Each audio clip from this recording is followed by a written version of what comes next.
First there came Fatalis, the one that stands above all. And now we have Shara Ishvalda, he who makes mountains fall.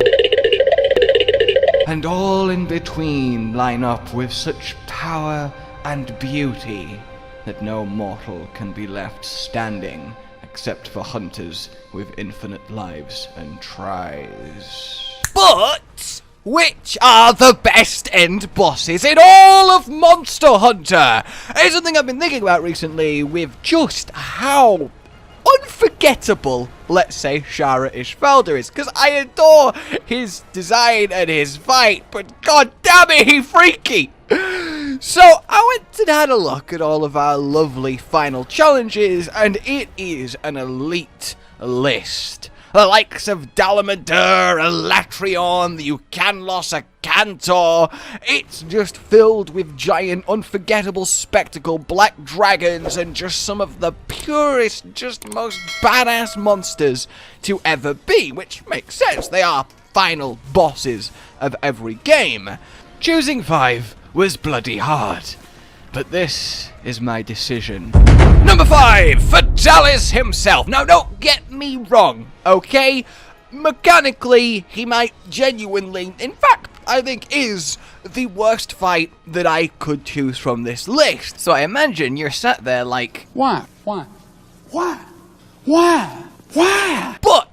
you can't ignore his lore. You can't ignore what he represents, and you can't ignore that for the time, literally the first Monster Hunter game way back on the PS2, getting to Fatalis, seeing this black dragon, seeing him take a shape unlike anything else you'd faced in the game, seeing him shave 80% of your health by you just standing slightly too close to his fucking body.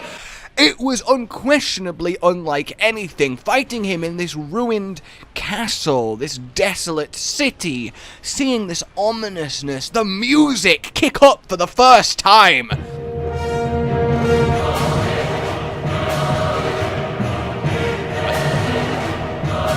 How could you not know fear? And back then his fire attacks were unbelievable. They were jaw-dropping. They were unlike anything that you had faced, and they one-shot you constantly all the time. But that's not the point. For his era, he was, well, he lived up to his lore. As time has passed, he has gotten worse and worse and worse, as other monsters have gotten better and better and better, exponentially so.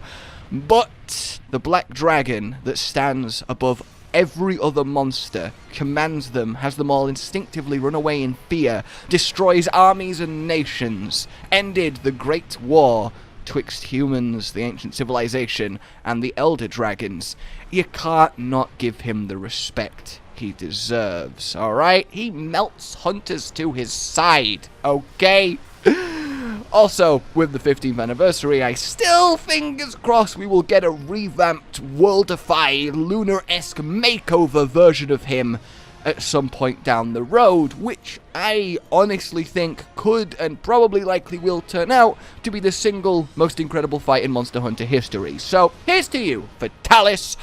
Next up, I have a draw, because I sat here trying to decide this for about an hour. I just can't, alright? So number 4 is being split between water, earth, fire, air. Long ago, the 4 nations lived together in harmony. Then, everything changed when the fuck off black avatar dragon attacked and killed everyone. Alatreon, another black dragon, the blazing black dragon of all the elements except water. And generally, he is just pure badassery. Like, there is nothing quite like the first time you face Alatreon. Every time he switches it up, there is just this moment of, oh my, yes, oh! And even if I do think his ultimate attack, the Ice Hail, is a little bit anticlimactic for, you know, a Black Dragon finale, he still is undeniably an icon of monster design and just a pillar of brutal ferocity and strength. Also, the idea that one of the 3 strongest monsters in existence is the Avatar Dragon is something I absolutely adore, so I just couldn't not quite put Alatreon here. But I also couldn't give him the spot by himself because of, well, Nakarkos! Oh, I love him so much! A good old cuttlefish light show laser firing badass. I mean, how can you see a monster that gives you this level of deadly spectacle? Begin laser ignition sequence. Yo, get ready! Fire the laser! Get ready!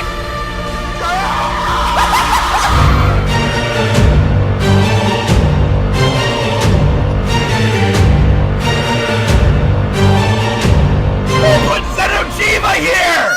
Look at it though! And not absolutely adore it. This guy who comes from the darkest depths of the ocean has daily glorious battle with Cadeas himself and crawls on land to create a nest of bones as he devours every single living organism in ecosystems near and far, creating a mucus so binding even the most ferocious of wyverns cannot escape it, who can use the bones of his victims to mimic their own attacks and strategies, who is the master of deception and all around just he's just so good. Like I don't need to sell giant light show laser cuttlefish squid tentacle ridiculous death machine, do I? He's and the fact that through the story he builds up, there's mysterious reports of what he's been doing.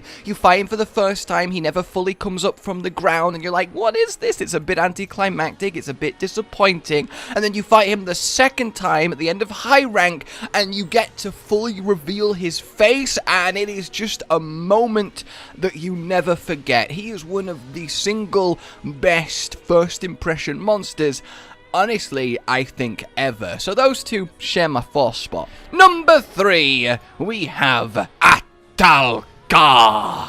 How can it not be? I absolutely adore praying mantids. They are probably my favorite insect, and to have one made thus wrought large and golden is already incredible. Having the kind of control of her threads to swing huge objects around the arena, to have a dance of dragonators that makes the commander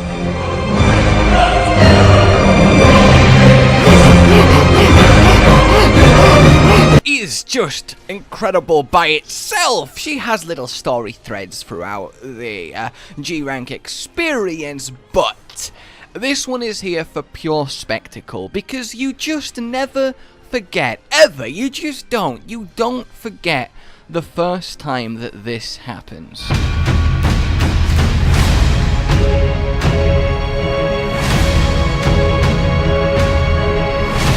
On another level, it really is. Not to mention her armor is phenomenal, both visually and skills wise. It's just use that and then you're good, which is maybe a little bit too good, but I wasn't complaining with how much harder farming stuff is in GU compared to World. But the point is, you have a golden mantis that makes a fortress out of scrap controlled by her threads, and then she uses it to crash through armies and castles to steal off all of their possessions to take back to her lair to covet them. Is that not just fantastic? And I realize I'm probably going to immediately get the comments that pop up around the place. Oh, you love a giant mech monster, but Frontier's too much. And I don't know what to tell you. If you can't see the difference between something that is built up like this, that is at least biologically justified, that is executed in a mechanical way that is fun and fair to fight, as opposed to full screen explosions, boom, full screen explosions, boom, how can it do this? Nobody Nobody knows! Full speed explosions! It's not about the final result, which is over the top and crazy.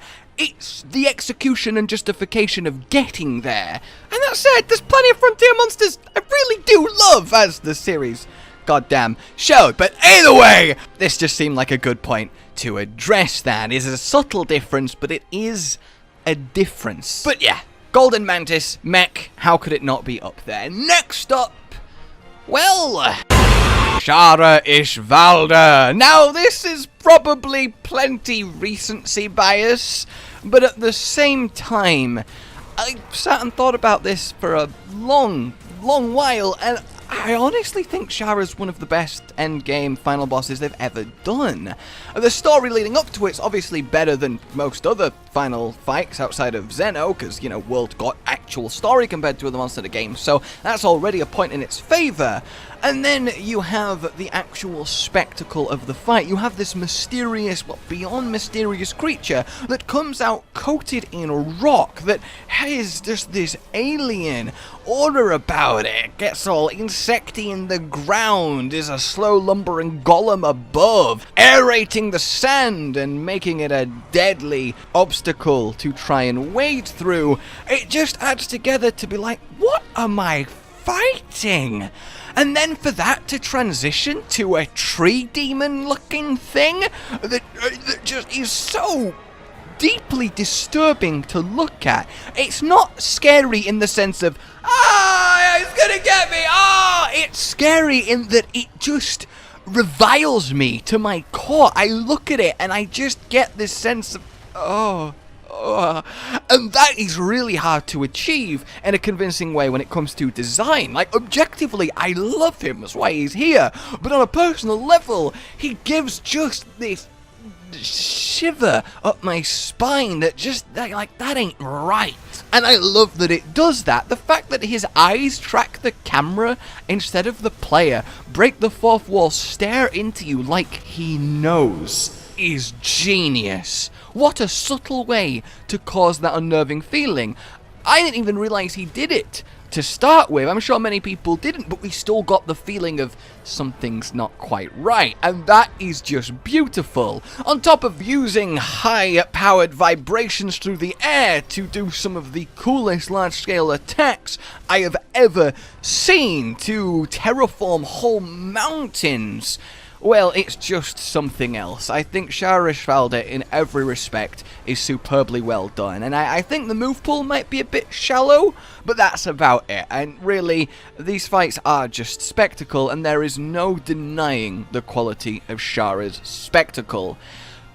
Number one, there probably is no surprises for guessing this one, because, well, it's my second favourite monster. It is Gogmazios. I love him! This mysterious, unknown tar dragon that comes lumbering towards the fort, and you have to repel whatever this thing is. Explosive pools of blistering sludge, a dragonite to lodge in its back that you can break off and then use against it once more. The most potent, impressive incineration beam I have ever seen.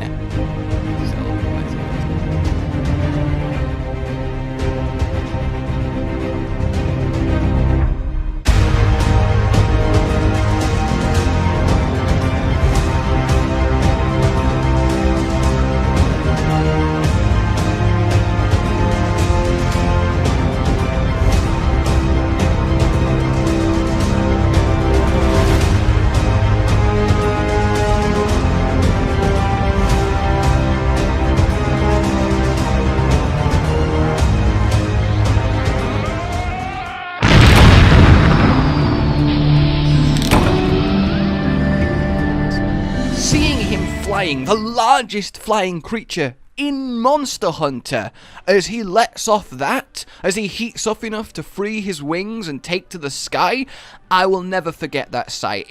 Mouth agape in awe. It is one of the single most incredible things I have ever seen in this game, and I might honestly just well be up there. It is just breathtaking. He is huge, but he still feels like an actual fight, which I've always respected, and he was an out-of-nowhere worthy final boss that, for rightly reasons, many people still adore, including myself. There really is very little to criticize when it comes to Gogmazios. Even his equipment was fantastic, at least visually, and I really just adore him in every single respect.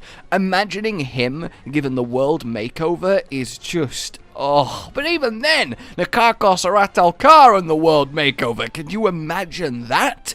My word, these spectacle fights need to get that overhaul. They really do. But it's also kind of fitting they had their place, they've set their legacy, they've written their legend, and we remember them and respect them for it. But here's to you, Lord Gog Almighty. I love everything that you are, everything that you stand for, every dripping, sticky glob of your goop.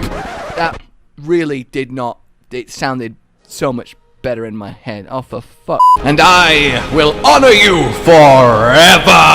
Yes, indeed. Not to mention his theme is impeccable.